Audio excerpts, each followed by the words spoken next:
Assalamualaikum warahmatullahi wabarakatuh. Alhamdulillah. Alhamdulillahilladzi hadana li hada wa ma kunna linahtadiya laula an hadanallah.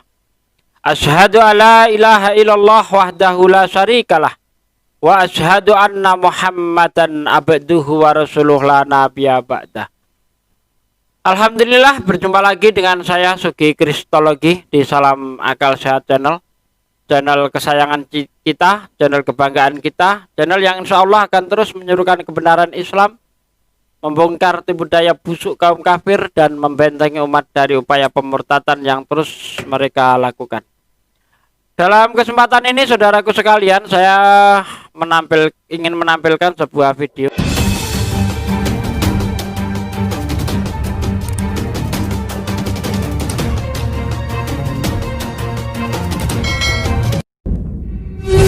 Yesaya 60 ayat 7, segala kambing domba Keldar.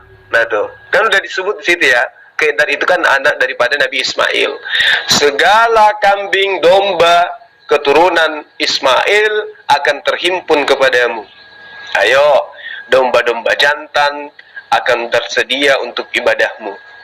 Ayo, semua akan dipersembahkan di atas rumah ibadahku, atau mesbahku, atau betelku, atau baitku, atau baitullah, sebagai korban yang berkenan kepadaku.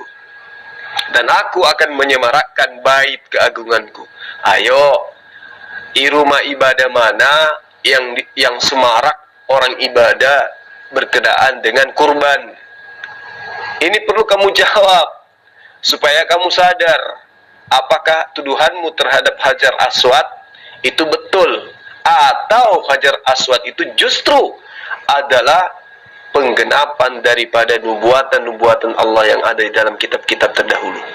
Kalau kamu katakan bahwa yang menyemarakkan rumah ibadahnya dengan kurban itu bukan Islam, tunjuk lalu agama mana yang menggenapi nubuatan ini. Silahkan. Justru saya murtad ini paham Al-Quran, Zulkifli. Di Al-Quran itu tidak ada ayatnya Muhammad bin Abdullah akan menjadi juru selamat. Muhammad bin Abdullah itu dikubur di Madinah, mati.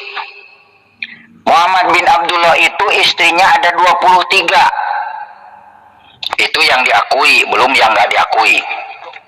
Materi-materi yang kamu sebutkan itu, yang kamu dapat dari link itu, semuanya sudah pernah saya baca. Ya toh? Jadi kalaupun kau mengajak orang lain untuk memahami Islam itu adalah ajaran yang salah, ya kamu harus membekali dirimu dengan ilmu Quran, bukan membekali dirimu dengan ilmu link. Ya. Nah, ketika saya membaca tentang link-link Robert Mori, Alisina, Duladi Samarinda, FFI,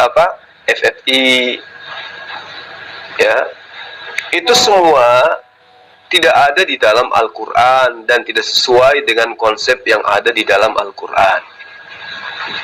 Nah, setelah saya membaca itu, kemudian saya belajar tentang kitab orang-orang Kristen dan juga kitabnya Bani Israel. Terlalu banyak nubuatan di dalamnya yang digenapi oleh Islam. Nah, sekarang andaikan kamu itu paham Islam, maka kamu akan mengerti bahwa Zulkifli ini jauh lebih paham daripada kamu. Nah, kalau niatanmu itu benar adalah sebagai penganut ajaran yang benar, maka tentu kamu akan melayani saya, menjabarkan tentang apa yang saya katakan. Kita sudah pernah membuktikan, ya toh, bagaimana kamu membaca Quran hanya menggunakan huruf Latin. Paparan-paparanmu tentang Islam, tentang Al-Quran itu tidak kena terhadap yang seharusnya. Artinya, sekarang kamu menjadi murtad. Oke, nah ajarkan saya kebenaran dalam agamamu yang sekarang berdasarkan kitabmu. Makanya saya tanya samamu, ketika di dalam kitab yang diambil dari Bani Israel tentang nubuatan segala kambing domba kedar akan terhimpun kepadamu, domba-domba jantan akan tersedia untuk ibadahmu, semuanya akan dipersembahkan di atas baitku sebagai korban yang berkenan kepadaku, dan aku akan menyemarakkan bait keagunganku. Itu digenapi oleh siapa? Kalau kamu persalahkan Islam, lalu siapa yang menggenapi ini? Tunjuk satu agama yang menggenapi dalil-dalil ini. Silahkan. Kenapa Zulkifli Abbas tidak mau membahas Al-Quran dengan Muhammad Kate? Karena tahu dia tidak menguasai Al-Quran. Saya berani bayar kamu 100 juta ya, sesuai dengan kemampuan saya ya, dan disaksikan semua orang yang ada di grup ini, dan ini bakal saya viralkan. Saya berani membayar kamu 100 juta kalau kamu mampu menunjukkan dalil di dalam kitabmu ya, yang seirama dengan prosesi ibadahmu, yaitu menyembah Yesus. Tunjukkan satu ayat di mana Yesus mengajarkan untuk menyembah dirinya. Kalau ada, 100 juta akan saya serahkan samamu. Ini akan saya viralkan, akan saya up di YouTube untuk menjadi tantangan buat kamu. Gimana? Berani nggak kamu? Bisa nggak kamu tunjukkan dalil di mana dalilnya Yesus meminta orang Kristen untuk menyembah dirinya sebagaimana yang Kristen lakukan saat sekarang? Ini tantangan kedua buat kamu. Silakan. Iya, datang saja sekarang ke Muara Gembong, cabang Bungin, Bekasi Utara. Zulkifli. Kalau mau debat, ayo di RAK, di grupnya Pak Majmur 23. Ya, secara Zoom boleh. Kamu jangan ngelantur di sini, ya, jangan khotbah di sini, debat aja ya. Saya tanya di mana ayatnya Muhammad bin Abdullah akan menjadi penyelamat, di mana ayatnya? Ya, kalau kamu nantang saya, tunjuk alamat lengkapmu, terus kemudian buktikan bahwa memang ada persiapan-persiapan untuk menyambut saya, gitu. Ya loh, kalau cuma mengatakan silakan datang, saya juga bisa. Silakan datang ke Makassar, temui saya di Jalan Kaujau Lalido nomor 4, saya tunggu. Bisa saya, bisa. Tapi saya tidak mau seperti itu. Saya mau acaranya resmi gitu loh. Ada tempatnya, ada persiapannya, ada yang bertanggung jawab, ada seksi keamanannya, ada panitianya, ya, pesertanya minimal 100, nggak boleh ada HP, nggak boleh ada laptop, nggak boleh ada Quran. Hanya kamu dengan saya, nggak ada pulpen sama sekali. Tidak ada alat tulis menulis, nggak ada. Kita bahas Quran, kita buktikan bahwa kamu itu paham Quran, kan gitu. Ini tantangan loh buat kamu. Tantangan kedua, tunjukkan di dalam kitabmu Yesus mengajarkan menyembah dirinya seperti yang kamu praktekkan sekarang. Kalau tidak ada, dari mana asalnya kemudian perintah menyembah Yesus itu? Dari Paulus. Berarti Paulus itu adalah seorang nabi. Dan memang iya, Paulus itu nabi di dalam kitabmu.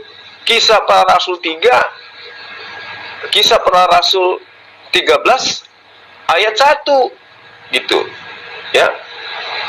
Nah, kalau Paulus itu adalah seorang nabi, tunjukkan di mana di dalam surat-suratnya Paulus dia menyebutkan Paulus bin Cornelius. Ada enggak? Sebagaimana yang kamu minta, Muhammad bin Abdullah, Rasulullah Muhammad bin Abdullah. Sekarang saya minta samamu, Paulus bin Cornelius. Ada enggak di dalam kitabnya Nabi Paulus? Jangan kau bilang Paulus itu bukan nabi. Di kitabmu jelas dia adalah nabi, pengakuannya dalam kitab. Oke? Jadi itu tantangan saya. Dua tantangan saya kalau memang kamu betul-betul paham Al-Quran. Silakan. Ini pembayarannya gimana nih? lewat rekening, transfer, atau bagaimana? Jadi begini, untuk pertanyaan Zulkifli Abbas, harus paham dulu definisi menyembah. Sementara ini kan Zulkifli Abbas kan tidak paham definisi menyembah. Jadi bingung ketika nanti saya mengatakan begini cara menyembah Yesus, kata kamu, oh bukan, standarnya menyembah itu harus begini. Nah ini yang jadi repot. Sementara definisi kata menyembah pengertian Zulkifli dengan saya beda. Ya. Saya akan transfer samamu kalau kau bisa menunjukkan dalilnya. Yesus minta dirinya disembah sebagaimana yang kamu lakukan sekarang. Kamu nggak perlu mencari definisi menyembah itu apa. Yang kamu lakukan sekarang ini apa coba? Kamu mempertuhankan Yesus kan? Kamu menyembah Yesus, kamu mendewakan Yesus. Kamu menganggap Yesus itu adalah sang pencipta sehingga kau menyembahnya. Minta dalilnya kalau ada. Gitu loh. Kamu nggak perlu apa dulu itu menyembah loh. Apa yang kamu lakukan sekarang? Apakah ada perintah Yesus untuk kau menuhankan dia, untuk kau menyembah dia? Kalau ada, tunjuk dalilnya gitu loh. 100 juta meskipun saya orang susah, saya dana itu ada untuk transfer ke kamu. Dan ini akan saya viralkan gitu loh. Ya. Semua orang di dunia ini yang menyimak konten yang akan saya up ini, itu akan menjadi saksi. Tapi kalau tidak ada, berarti kamu sudah nyata sesat. Ya toh? Tunjuk satu dalil. Sembahlah aku, karena aku adalah Allah yang datang dalam rupa manusia. Tunjuk dalilnya gitu loh. Ya, saya tunggu ya. Jul, udah paham ya? Udah jelas ya, paham. Kalau orang tanpa alamat yang jelas, kamu mengatakan juga bingung ya, kan tersesat ya. Kamu minta alamat tepat. Ya sekarang kamu ke surga, mengikuti alamat yang tidak tepat, kok bangga? Sedangkan alamat yang tepat itu adanya di dalam Taurat dan Injil, mengikuti Yesus. Disuruh datang ke Muara Gembong aja kamu bingung. Padahal sudah saya sebutkan Muara Gembong, berarti ada suatu tempat yang namanya Muara Gembong. Sudah disebutkan lagi Cikarang Utara. Kamu masih mengatakan bingung, apalagi masuk surga. Ikuti Muhammad yang tidak tahu alamat, yakin kamu akan masuk neraka, akan tersesat. Ya, jelas nggak? Gini aja deh. Sekarang kamu mengklaim Islam itu salah, Islam itu sesat. Oke. Nah, kalau Islam itu salah, kalau Islam itu sesat menurut kamu, lalu siapa yang menggenapi nubuatan Yesaya 60 ayat 7? Segala kambing domba kedar akan terhimpun kepadamu. Bukan segala kambing domba Yakub atau segala kambing domba Ishak, ya bukan. Tetapi di sini jelas dikatakan segala kambing domba Kedar. Kamu tahu Kedar kan? Dia adalah anak Ismail, akan terhimpun kepadamu. Domba-domba jantan akan tersedia untuk ibadahmu. Semuanya akan dipersembahkan di atas mezbahku sebagai korban yang berkenan kepadaku. Aku akan menyemarakkan bait keagunganku. Ya, rumah ibadahku maksudnya akan diagungkan, akan disemarakkan, akan diramaikan. Dan itu kalau bukan Islam, lalu agama mana yang menggenapi itu? Jawab. Nah, inilah saya menyembah Yesus.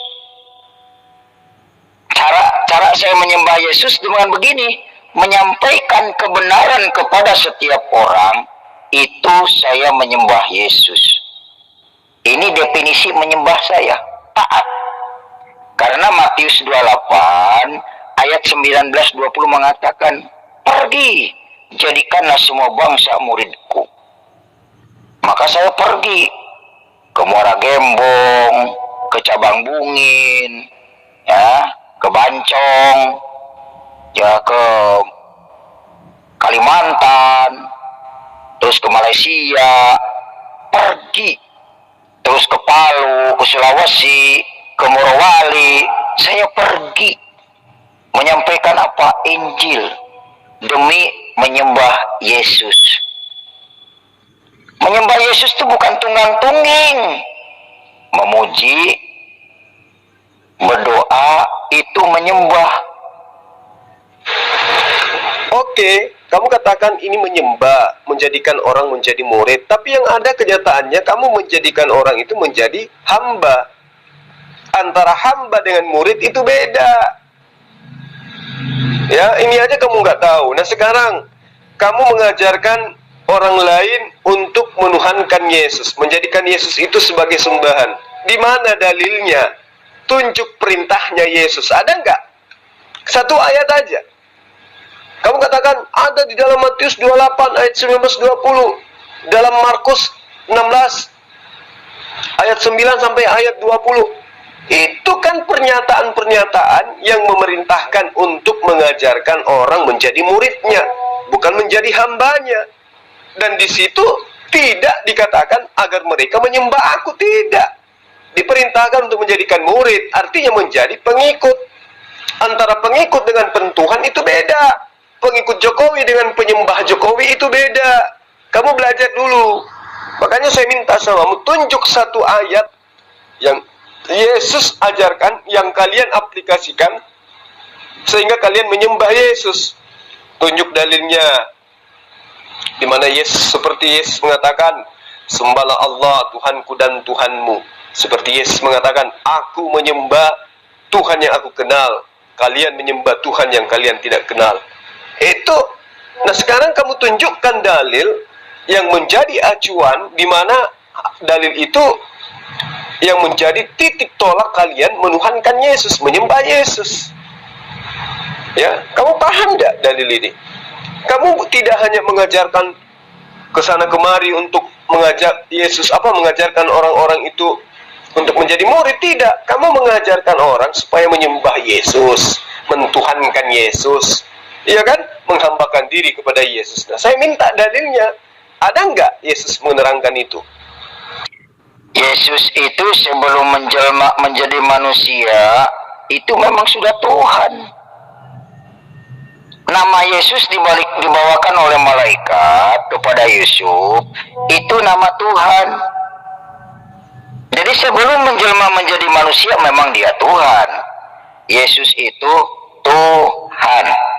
Justru Yesus yang berkata di dalam Yohanes 4 ayat 22 kepada orang-orang yang menolak dia pada saat itu, aku menyembah Tuhan yang aku kenal, kata Yesus. Jadi jangan gila dong. Kau katakan Yesus itu memang adalah Tuhan dari sononya sebelum jelma menjadi manusia. Sinting kamu.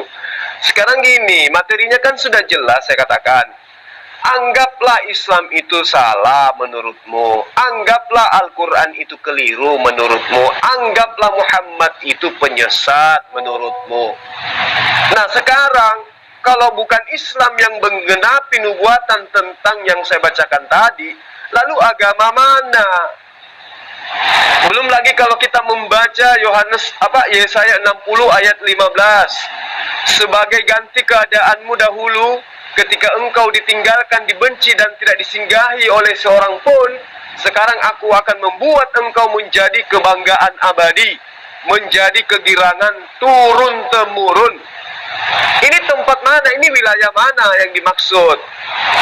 Sebagai ganti keadaanmu yang dahulu ketika engkau ditinggalkan, dibenci dan tidak disinggahi oleh siapapun. Ini kan berbicara mengenai tempat, berbicara mengenai wilayah. Sekarang aku akan membuat engkau menjadi kebanggaan abadi, menjadi kegirangan turun-temurun.